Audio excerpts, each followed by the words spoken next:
So again, if you wait your time, you will get a left view and a right view, and you put them together, and you get a nice stereoscopic, in-depth view of a round-looking moon. I love it when it's not full moon because you get this beautiful, what they call the terminator, the line between dark and light, where you can see actual craters in 3D as well. So I enjoy that. This is solar system astronomy in 3D. What do we do with Mars? It's a bit further away. Well, Mars, in common with most astronomical objects, rotates. So if you wait your time, you can get a stereo image as well. It wasn't actually done this way. In this case, this was because there was a probe that went to Mars and it moved around the planet. So we were able to get our 3D image like that. And you can see Olympus Mons there in the middle, 3 times the height of Everest. And you can see it in 3D in this picture. I've been lucky to be involved in some of the NASA and ESA missions, and this is one of them. This is Rosetta's comet. And I was able to put some 3D pictures together, and this is one of them. Again, I'm kind of blowing the trumpet of stereoscopy because you can't really tell what shape the comet is, can you? This is a comet, a very sooty and dark object, but it looks kind of amorphous here. Again, a left view and a right view because the probe was moving around the comet. Put them together, and now you can really see what shape this is. It's very obvious. So it's nice to use stereoscopy to make things very instinctive, and astronomers, I find, very much enjoy this. You can talk about math for ages, you can draw graphs of things, but if you actually see it in 3D, you get an instinctive understanding. It's almost like being there. Moving on, I was very lucky to have been in the New Horizons control room when the images came in, the very first images that mankind has ever got close-up of the planet Pluto. The first image was this one, which is the last before the flyby. This was the flyby picture, and a couple of minutes after that, I was able to put the two together and make this image, which I will never forget. That was a moment for me seeing Pluto in 3D, and of course the whole control room was full of joy. Thanks to Alan Stern for making that possible for me. Alan Stern's the PI of New Horizons mission to Pluto. I'm going to stay with New Horizons for a moment because this is another experiment which is a lot of fun, really. Talking about baselines, remember? Suppose we wanted to see the nearest stars in 3D. Nearest star is a long way away. It's a few light years away. So how can we possibly get a baseline that would be long enough to see that in 3D? Well, the New Horizons probe was about 1 billion miles away from us when it took this picture. This is the picture, this is the view from the New Horizons probe way out in the Kuiper Belt. And this is a picture which was taken by an amateur astronomer on the Earth at the same time. So you have a baseline of 1 billion miles, put them together, and indeed you can now see Proxima Centauri, that little bright blob upper center, in 3D leaping out at you because it actually does stand out in 3D. Now that's a technique that's never been used before. That was a first, getting parallax from a space probe. Now, this is all very well, but what happens if you want to take a picture of a nebula, as we wanted to do for this book?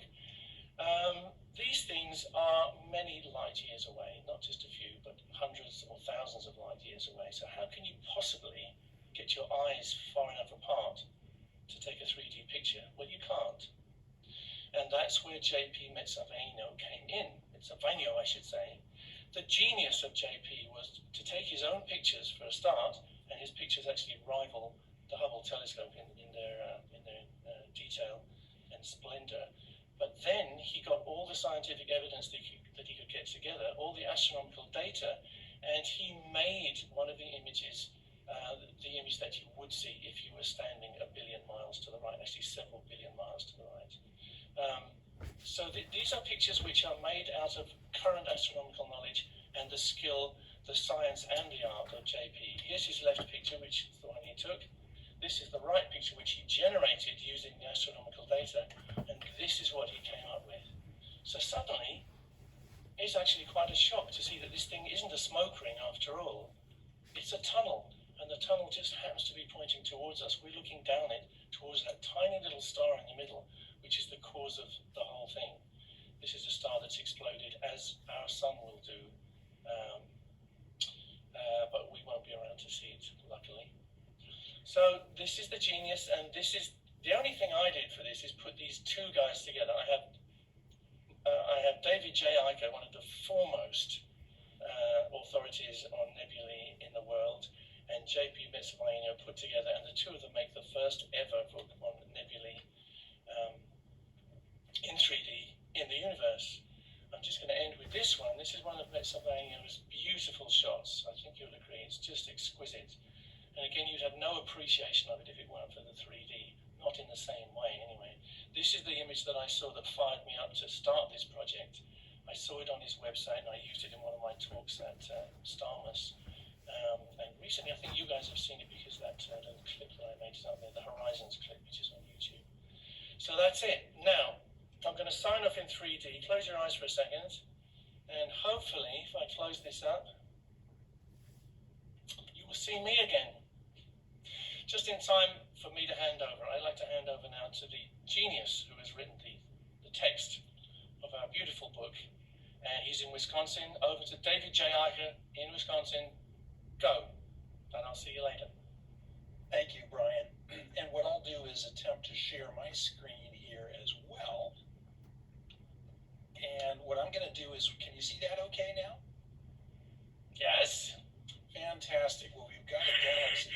So I'm going to talk a little bit about some of JP's magnificent images, and he'll tell you a little bit more about how he created these incredible visualizations that are really scientifically accurate. But first of all, I think we came out with this book at the right time because we're in a golden age of discovery in astronomy, of understanding these objects out in the universe in a very special, detailed way.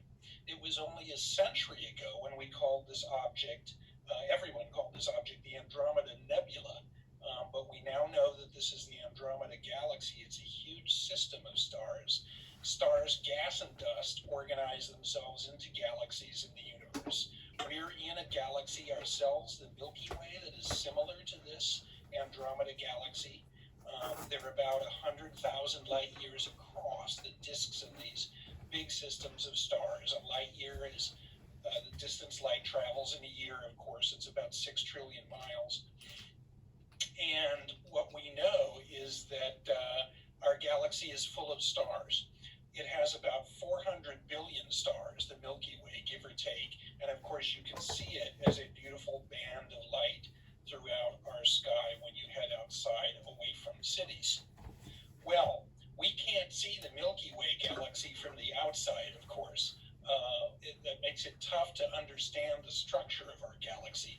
But just a decade and a half ago, we found out that our galaxy was a barred spiral, not just a simple spiral with spiral arms, but has a bar through its center, somewhat similar to M83 in Hydra, the galaxy shown here. So if we could see our galaxy from the outside, it would look relatively similar to this object, which is in the southern hemisphere sky. Well, the galaxy, as I said, is full of stars. Many stars are in clusters, not like our sun, which is now solitary, making its way around the galaxy over and over and over.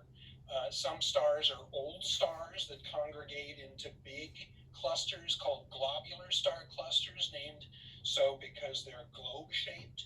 These are old stars that are on the periphery, well out away from the disk of our galaxy, that formed very, very early on. They're a good percentage of the age of the whole universe. But there are also other clusters of stars that are called open clusters of stars, and these are within the disk of our Milky Way galaxy and other galaxies. And these are young stars, and a lot of them are massive white and blue stars that are young. They've just turned on. Of course, stars are nuclear fusion reactors that convert their elements into heavier elements, and that's how they generate this heat and light and wonderful warmth and sunshine that makes us be able to be alive on a planet orbiting one. So this is the Pleiades star cluster in the constellation Taurus, a familiar winter constellation, and it's about 445 light years away, and it shows the kind of young environment of stars forming out of gas and dust, some of the dust still surrounding these young hot stars. Well, Then we go on to other examples of these kinds of cosmic clouds that we find scattered throughout our Milky Way. And most of these that we're looking at are within our galaxy. Of course, there are billions of other galaxies in the universe. This is called the Trifid Nebula from the southern sky, M20, that's in the constellation Sagittarius. And it shows us a couple of different types of cosmic cloud, if you will. The reddish glowing pink light here is a so-called emission nebula, and this is a very common type of these cosmic clouds. They're forming new stars. Of course, the universe is expanding over time as a whole, but it's also at a smaller scale engaged in the greatest cosmic recycling program that ever has been known. So old stars blast their gas and dust away, and gravity eventually will bring them back together to form new stars. And that's what's happening in the Trifid Nebula here in the pink area, and the bluish light that you see above it there is simply dust that is reflecting bright starlight back to us, to our line of sight. The pinkish emission nebula in this object is actually glowing of its own light, because the hot stars within it, you can see them in the center of this nebula, are exciting the gas into glowing like a fluorescent bulb. You can also see little veins of dark nebulosity here as well, and that's simply dust that is blocking the light from beyond. So there are multiple types of these cosmic clouds. This is the Crescent Nebula, and another one of JP's incredible images here, and you can see a bright star within this nebula. This is a young hot star that has been stripped of its outer atmosphere. It's a so-called Wolf-Rayet star, after two astronomers who discovered this type of object, and it is an incredibly intense hot star that is lighting up this cosmic bubble of gas around it so that it's glowing. This is in Cygnus, and it's a beautiful example of an unusual type of nebula. Well, I mentioned dark nebula. We saw some in the Trifid there, but everyone's favorite dark nebula in the universe, I think, has got to be the Horsehead, the so-called Horsehead Nebula, which I hope you can see in 3 dimensions here, really truly does resemble an equine shape. It's informally called the horsey in the astronomy lingo here. And it's visible, of course, because the strip of reddish nebulosity is behind it, and we get to see that dust. The densities of these areas of gas and dust of these cosmic clouds are very, very low. But we see them because they're very, very large areas of either light or dark.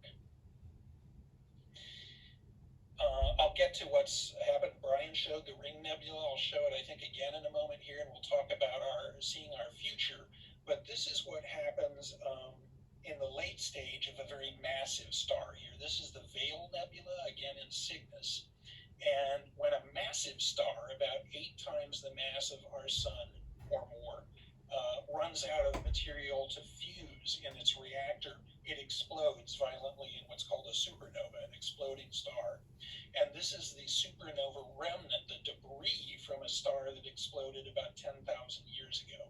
And you can see this shell shape of material in the veil. So these nebulae show us often the origin of stars, and they show us the evolution of how stars age. They also show us how stars die, because just as people, stars live and have a finite lifetime, and they expire.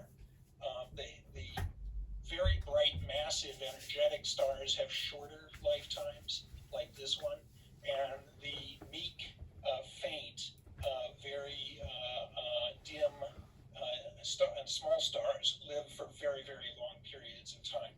Our sun is in the middle of that spectrum. So this again is a JP shot of the Ring Nebula in Lyra, one of the most beautiful planetary nebulae. Brian explained that seeing these objects in 3 dimensions really allows us to see the shapes, not just sort of a static, flat picture, but the fact that this is a tube, it's a tunnel, we're looking down. The star in the middle of this Ring Nebula is the sun-like star of about the sun's mass that has run out of fuel. to generate energy, and it produces what's called a planetary nebula, a sun-like star at the end of its life, so named by our friend William Herschel, because in the late 18th century, looking at these in a telescope, he thought they looked like the disks of planets. But this is what will happen to our solar system. About 6 billion years from now, it will puff off layers of material from our sun, first at low speeds and then at high speed. And the shock front of that gas running into the other gas will light this thing up, and it'll be visible to other people or beings in other parts of the galaxy for about 50,000 years. So let me just conclude before I hand it off to JP to talk more about his technique and how he produces these truly amazing portraits. A little bit of the past, present, and future. We know that the atoms in all of our bodies were created in stars. Carl Sagan used to like to say that we're made of star stuff. Joni Mitchell also famously wrote about that as well, of course. This is the Rosette Nebula in Monoceros, and it's a stellar birthplace. Again, it shows you a young star cluster in the middle of this object that's being born out of the gas that is compressing down by gravity, making a new generation of stars. So we're seeing what we had 4.6 billion years ago when our sun formed. It was in a cluster like this. That cluster dispersed as it orbited the galaxies. Its sister stars moved away, and eventually we'll end up with that planetary nebula shape like the Ring Nebula. So we see in a unique way, for the first time in JP's images here, a view of our past, our present, and our future in the cosmos. JP, with that, I will hand it off to you. Okay, thank you, Brian, and thank you, David. That was beautiful. I'm a visual artist and an astrophotographer, and I've been shooting these bare objects about over 20 years, and I always have seen them three-dimensionally in my head. Over time, I realized we might have enough actual information, scientific information, to build a kind of realistic model of nebula itself. But since celestial distances are so vast, it's not possible to take traditional stereo image pair for a 3D view. How accurate my 3D conversions are, depending how much I have had correct information and how well I have implemented it.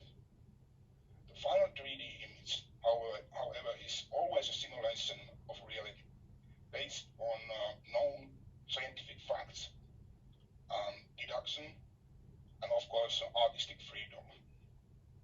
I will use my photo of NCC281, the Pac-Man Nebula, to explain how I have done my 3D conversions.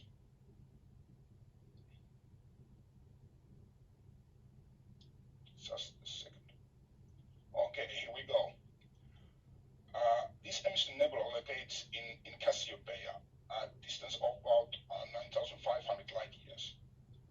And I start my 3D conversion process always from the stars. Usually there is a star cluster responsible for ionizing the elements in the nebula. It's here, if you see my cursor, it's here in the middle. This cluster has to be very close to the nebula center itself. The apparent brightness of the star can be used as a distant indicator. Bright means closer. By using a known distance of the nebula itself, I can locate then a correct percentage of stars front and behind the nebula.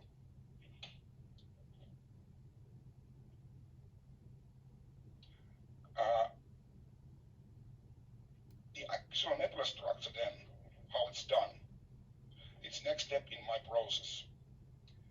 Emission nebula emission nebulae are not lit by the starlight. They are usually way too large for that.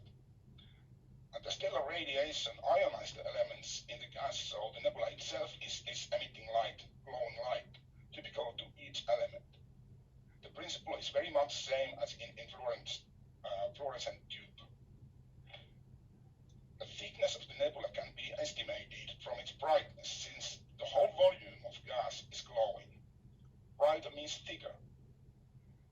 The local stellar wind from the star cluster in the center of the nebula creates a cavity around it by blowing away the gas and dust around the cluster.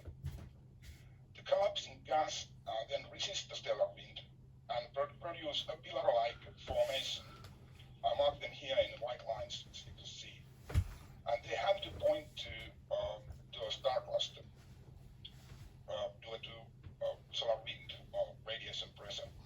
Then the ionized oxygen, which glows here at the bluish green, needs a lot of energy to ionize, so it has to be very close to the star cluster itself. Many other small indicators can be found by carefully studying the image. For example, if there is a dark nebula in the image, it must be located at front of the emission one, otherwise we can't see it. Now I can build a skeleton model of the nebula. Then the artistic part is mixed with scientific and logical elements, and rest is very much like cosmic scale sculpting. Here is an animated version of this Bachmann nebula. And you don't need any 3D glasses to see this. This is not stereo, but this is a 3D animation. By the way, every single pixel in this animated nebula is from the original 2D picture. And you can see how the star cluster is located in empty space inside the nebula itself.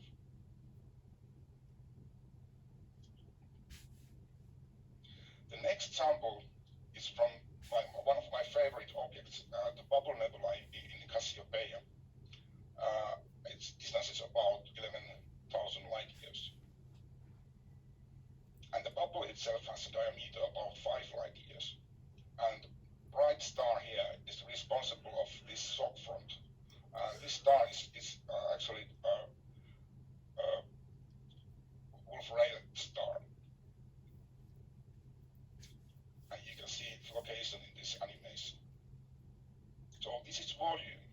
I want, with my animations, with my 3D models, I want to show that those flat-looking objects in a picture are actually three-dimensional, floating in three-dimensional space. The last sample is also my favorite type of object, the supernova remain.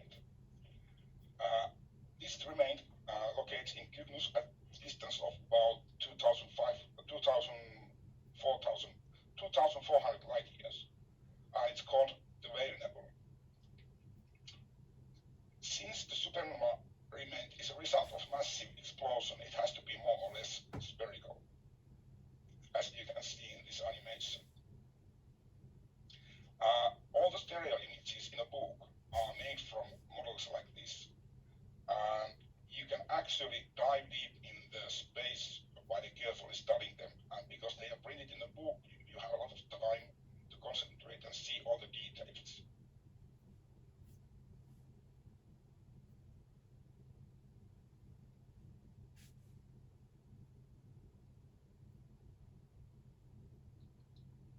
Okay, and I'm going to be back in a second.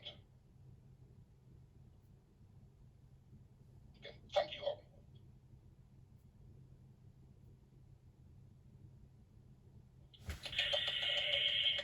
We're all applauding JP. Amazing. Oh, thank you. Back to you, Ali, yeah?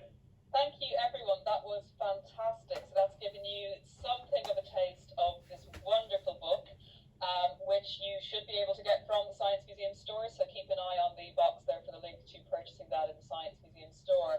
Thank you, all three of you. I'd like to start with Brian and David to tell us a little bit more about your relationship, because this isn't the first time you've worked together, is it? No, we're old friends now. We've done a lot of very interesting, geeky scientific things together. One of my favourites was visiting the Arizona meteor crater. We did partly for fun and partly for business, I guess, or for collecting data, if you like. But it's been in great fun. Every time David speaks, I learn. That's the way I look at it. He has an amazing, broad view of astronomy, which is very rare these days because everybody's specialist these days. And the days of Patrick Moore, the man who knew just about everything. You said, what's Pluto like? He would say, well, if I walk down here, he would feel like he knew his way around all the planets and everything. Those astronomers are very rare these days, and David is I'm going to say the last of a great breed, but hopefully the breed will carry on. But he's a very broad specialist. As you probably know, he's the supervising editor of Astronomy magazine, so he gets to see everything that comes through. All the latest stuff goes through David, and I love to spend time with him when I get time. Well, thank you, Brian. Yeah, we've had a lot of fun, a lot of adventures together, and we sort of, got to know each other, I guess, a decade or so ago, and have spent time collaborating in Starmus with our pal Garrick, and that's led to these adventures with the books. Great fun. Brilliant. I'm very proud of this book, I must say. I think it's a great product of our friendship, and we have a new friend in JP. Yeah. Definitely. And so, David, as Brian said there, you're a broad astronomer with a broad range of interests. So, why nebulae in particular? What was the particular fascination for creating them for this book? Well, I grew up the son of a professor of organic chemistry, so I was, as a toddler, hopping around an organic chem lab. But you never really want to do exactly what your dad did. So I was very drawn to science, but made the mistake when I was 14 of going to a star party, and I saw Saturn, and I was electrified. And long story short, the astronomy club got me to start writing about deep sky objects, and I started a little publication of my own. So I've been galaxies, clusters, and nebulae have been very close to my heart for 40 years now, writing about them and observing them. And so, we did the Moon book and had great adventures with that, but I thought it would be so much fun if we could do something that took us out into deeper space. No, absolutely fun it has been. And on that note, so some questions are coming in from the audience. We've got some questions from Mary Faraju and Ismail Alcazar. So they would like to ask all three of you, what's your favorite nebula and what's your favorite image in the book? Now, those might be the same answer to those questions, but just in case they're not. So, JP, do you have a particular favorite or a particular favorite of your images? Yeah, I do. My all-time favorite are generally supernova remains, which are amazing because they are part of our history. We are from supernovas, so all the iron in our blood is from supernovas, so they are deeper meaning than just beautiful pictures. And seeing them as 3D is to me, it's wonderful. Brian, any particular favorite? Oh, I think I have to say the Ring Nebula because I was actually shocked. I grew up with pictures of the Ring Nebula and I thought it looked like a smoke ring. I thought that's interesting, isn't it? And I think seeing JP's amazing creation was the first time I let go of that illusion because it's not a ring at all. It's not a torus. It's a tunnel, and it really brings out what happens in an explosion of a star. It's not isotropic. Not everything doesn't go out in the same measure in all different directions. You get little tunnels and spikes and whatever. And we happen to be looking down a tunnel at the culprit, the star that's exploded there. And I found that absolutely riveting and eye-opening. And I thought, this is the way to go. We don't want to be looking at astronomical images in flat space. We want to be looking at them in three-dimensional space. So that kind of hooked me. Yeah, the Ring Nebula for me. David, any advance on the Ring Nebula? I'd have to say the Orion Nebula because it's the first nebula that I observed a lot when I was very young. It's the first thing I took my own astrophotos of. But if we get to say favorite image too, then I would say the Carina Nebula, because when you're in the southern hemisphere and you see the Orion Nebula in the evening sky and you think of how fantastic and bright it is, and you look over in the same sky and see the Carina Nebula is 4 times bigger and 3 times brighter, the Carina Nebula has something. And I'm sure all of you in the audience will have your favourites. I think in the book my favourite is the Bubble Nebula one. I think because it's not one I'd seen. You sometimes see some of these other nebulae images quite often in the press, but the Bubble Nebula I hadn't seen before. It's an extraordinary image. On the question of the imagery, we've got a question from Phil Parry. So are these extraordinary colours that we've seen in the images and in the animations, are they actual or are they manipulated in some way? Every single color in my pictures is shot from the sky, exposed from the sky. But there's different ways to combine those color channels. Because generally, most of the cameras are black and white, or grayscale cameras. So making a color picture with them is like like 100 years ago, you made a color picture, two pictures with green, blue, and red filter, and you combine them. So those pictures which look more like golden blue pictures are so-called Hubble palette. So the elements, the light from the different elements is combined so that they are balanced, so you can see different elements. But if you combine them different way, they are mostly red. There are some red pictures and some Hubble palette pictures in the book. And red is one what you might see if you are able to see colors. So what objects are so dim, you don't see colors even with a huge telescope. But they are not imagination. They are shot from the sky anyway. Thank you. No, it's incredible to say that we're actually seeing what JP is capturing. Another question on the techniques of the images. This one's for Brian from Italia Simone. Brian, you mentioned that the images can be converted to stereoscopic imagery based on the knowledge we currently have. Does that mean it could actually be a completely different shape? Well, JP's told me that as he gets more and more information, he does update his images. Yeah, so I think that's true. Yeah, you can evolve the images depending on how much knowledge you actually have. In most cases, I think JP's probably nailed it right now. But yes, the more information you have, the more you can put into your stereoscopic rendition. Yeah. Well, obviously, future editions of the book will be able to update it as we go along. David, can I ask, in terms of, you talked a little bit about the sun and the future of the sun. So what is the future for the sun, for our local star? What happens to the solar system as the sun moves through its life cycle? Our sun is about halfway through its normal life, and that is as a so-called main sequence star, as a normal nuclear engine going along. It's 4.6 billion years old. And when it is about 10 and a fraction billion years old, it will go into a slightly different, more unstable future and start to burn heavier elements. And then it will eventually, about 6.5 billion years from now, undergo what's called the helium flash and become a planetary nebula. Or, we don't know exactly what shape it will be, whether it'll be a ring nebula or like another shape of a planetary nebula, but it will become a planetary and be a glowing disk of gas as it disperses its material and leaves a white dwarf star in its center, very dense stellar remnant in its center. However, the prognosis, if we want to be all cheery in the middle of a week, for life on Earth is not to sit around and watch that happen, because the sun is also a variable star and it's increasing its radiation output over time slightly. So about 1 billion years, give or take from now, it'll be so hot. This is independent of global warming. This is the sun.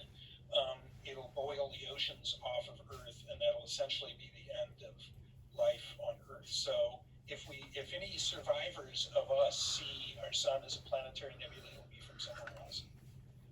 And on that note, obviously we won't be around when that happens, but if there is no future for a human race on Earth, do you think it's imperative we should try to leave the planet? Do you think it's likely that we can? I'll throw that out to all three of you.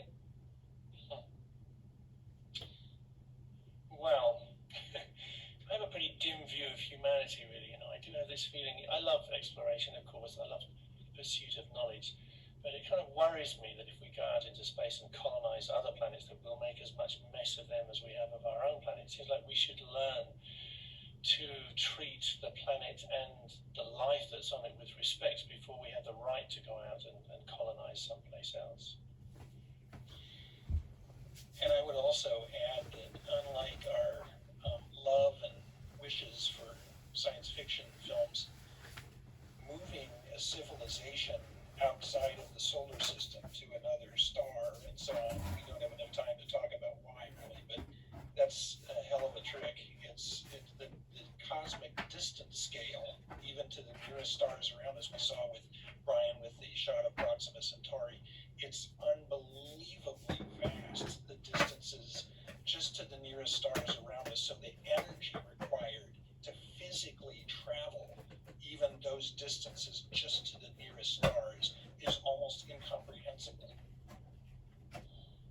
So it's a tough challenge because, technology is going to change, the physics is not going to change.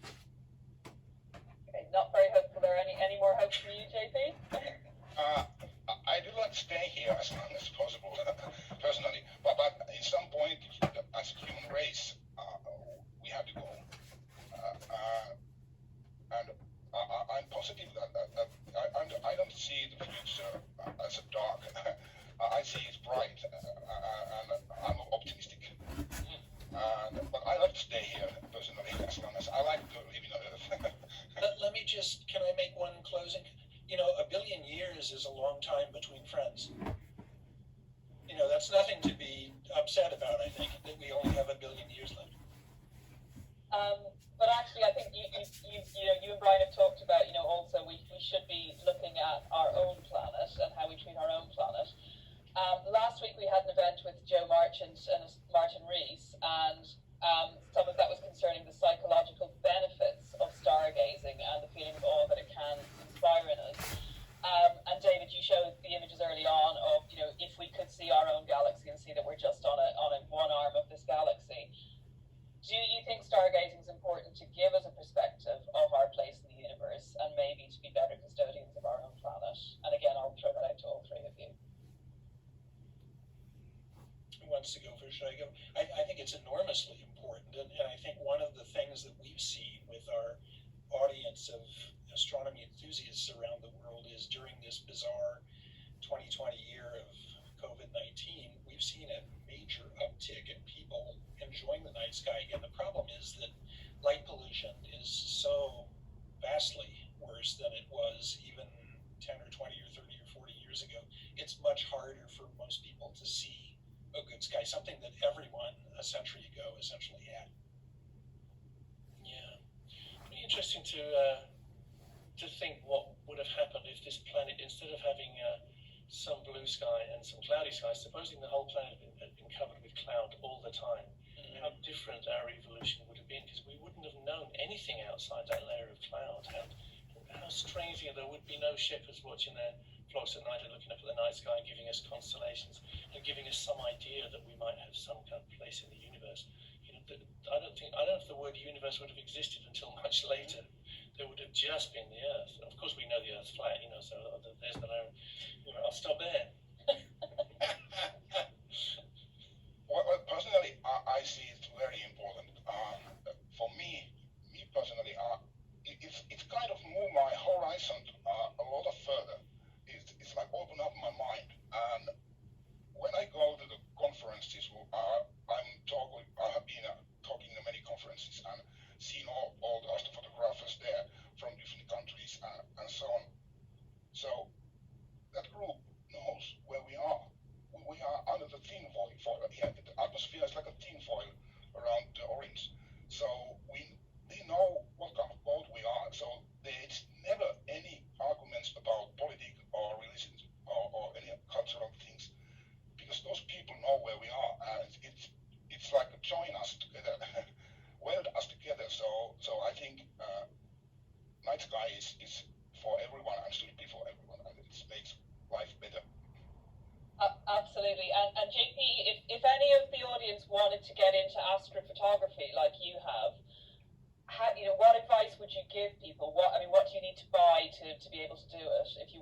Not that we can all create pictures like you, but if we did want to take up astrophotography, how do you start? Well, this is less less about tools. It's more about knowing what you do. And the normal digital camera, what you have today, they are extremely good. You have a nice tripod and a good digital camera and short focal optics, and you aim it to the Milky Way and take like 10, 20-second exposures and learn how to calibrate them and stack them, and you have most beautiful pictures. Pictures like NASA has published pictures like that. You don't need much. You just need to learn and stay up overnight, of course.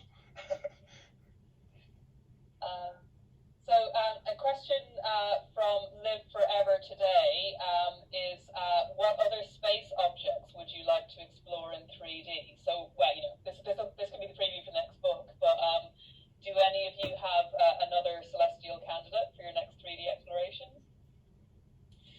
Well, for a long time, I'll take this if you don't mind. We've been looking at making a book about the solar system, really.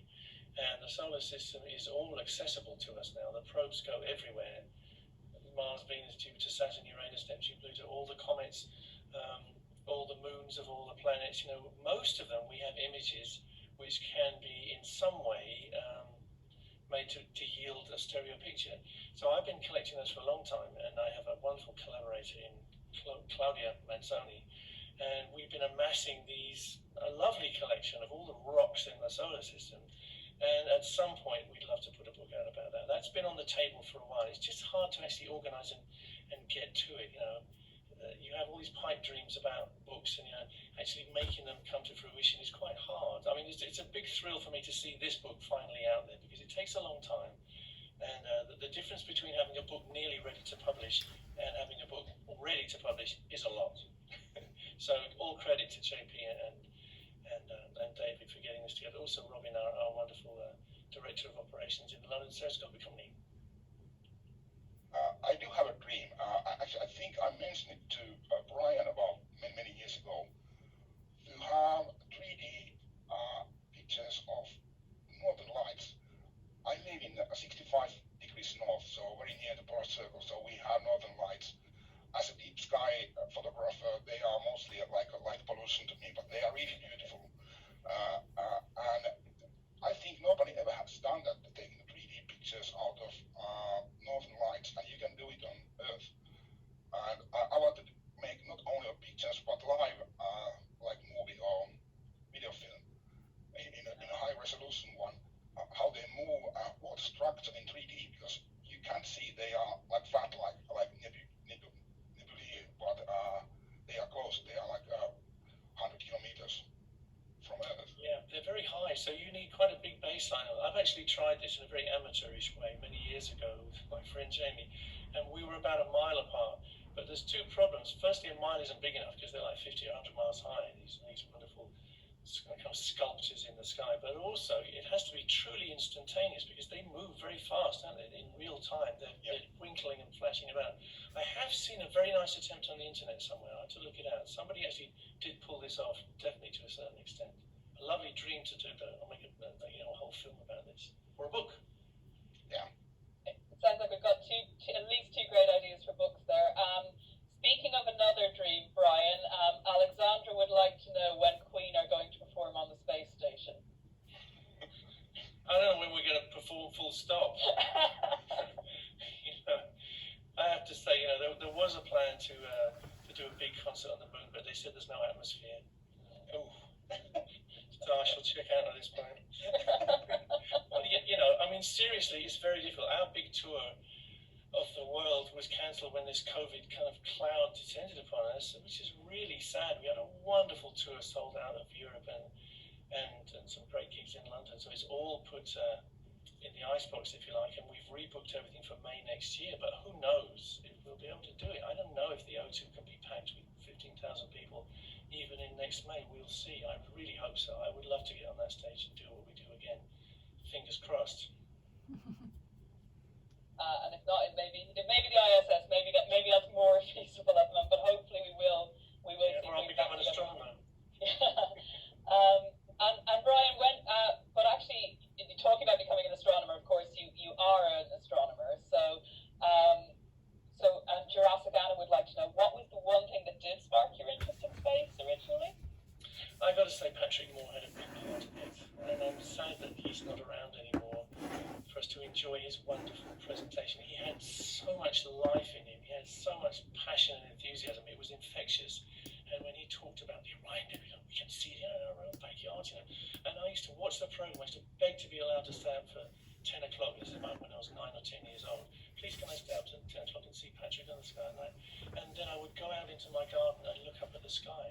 And as David says, in those days you could see the sky. I could see thousands of stars. These days I go out in London, I can hardly see the plough. It's very sad. We've been robbed of our heritage of clear skies, night skies, that we can see the universe. It's really sad. And David, what was your inspiration in astronomy, apart from not wanting to exactly do your father's career? Simply going to a star party, and the first time I saw Saturn in a little 6-inch Dynoscope reflector, I was stunned. You could walk outside of a house in a suburban area, look into a little tube, and see a planet with incredible orange color, the gap between the rings. I was stunned. I knew I was instantly attracted to this, and I had to do something with this. So I started writing, and I didn't know what the hell I was doing, but eventually it led to this publication and brought me to the magazine. Yeah, I'm the same. Saturn is a riveting thing. You can see Saturn right now, of course. It's quite Yes. a well placed. So if you've got, even in a good pair of binoculars or a little telescope, go out a couple of hours after the sun sets and you'll see Saturn and Jupiter rising. You'll soon figure out which one they are. And it's a stunning experience just to see this tiny little object in the middle of your screen and think that is a planet, you know, and that planet has rings around it, that planet has moons around it, something that the world, the universe, the solar system is opening up to you.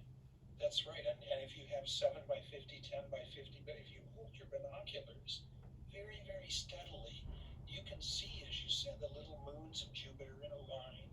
You can see that Saturn is oblong with its ring. You can repeat the observations that Galileo made that were the first telescopic observations in the history of the world with a pair of binoculars. And this stuff you can see, even though the skies are polluted. You might not be able to see many stars, but if you go on your roof in London, as I do, you will see Jupiter and Saturn if there's no clouds around. It's a stunning thing. I recommend it. Well, Saturn was my first too. Really? So we have a common lover. Actually, I bought a small telescope to my wife a long time ago, and we went together. And first time I saw Saturn, I realized that tiny dot really has a ring around, and it was so amazing. It looks 3D, and it's just floating there. And I was so amazed, and I have an art background, so I want to take a picture of it. It turned out to be a little bit more complicated than I thought, and I'm still learning it. But yeah, no, and I think it definitely, the first time you see Saturn through a telescope, it's just such a treat. It really is just such a phenomenal experience. But as you said, you know, these you can still just about see in cities. We've got a question from Maria Smart wondering where's the best place in the world to see the stars clearly, because obviously in a lot of the cities that we're living in, you can barely see them at all. Well, not in a city, that's for sure. Not in any city. There's a few great places. There's a couple in London. I know Dartmoor is not too bad. I know a very good friend of mine has an observatory there, and it's surprising how good that is. You've got to look at the map for light pollution and choose a black piece. But if you really want to go for it, I suppose, if you go down to the desert in Chile or the middle of the Sahara Desert, you will get black skies, truly black skies, and there are some observatories that take advantage of that fact. But even with the best sky viewing possible, can we observe the universe? Is there a way we can observe the whole universe? Or is there a limit to what we can actually see? Well, I shouldn't be going first on this. David should be going. I'm going to say something. It's very tempting to kind of draw conclusions, but actually, how do you define universe? If you mean the observable universe, yes, we can see it by definition. We can observe the observable universe. If you mean the universe, we have no idea how big it is. Absolutely no idea. We can only look as far as a kind of globular shape, a certain distance from us. It's about 13.8 billion light years, right, David? Beyond that, who knows what is out there? So it's a mistake that's very often made. We should really be talking about the observable universe, because that's all we know, and that's probably all we will ever know. That's right, by the limits of science, and the observable universe we know has something on the order of 100 billion galaxies.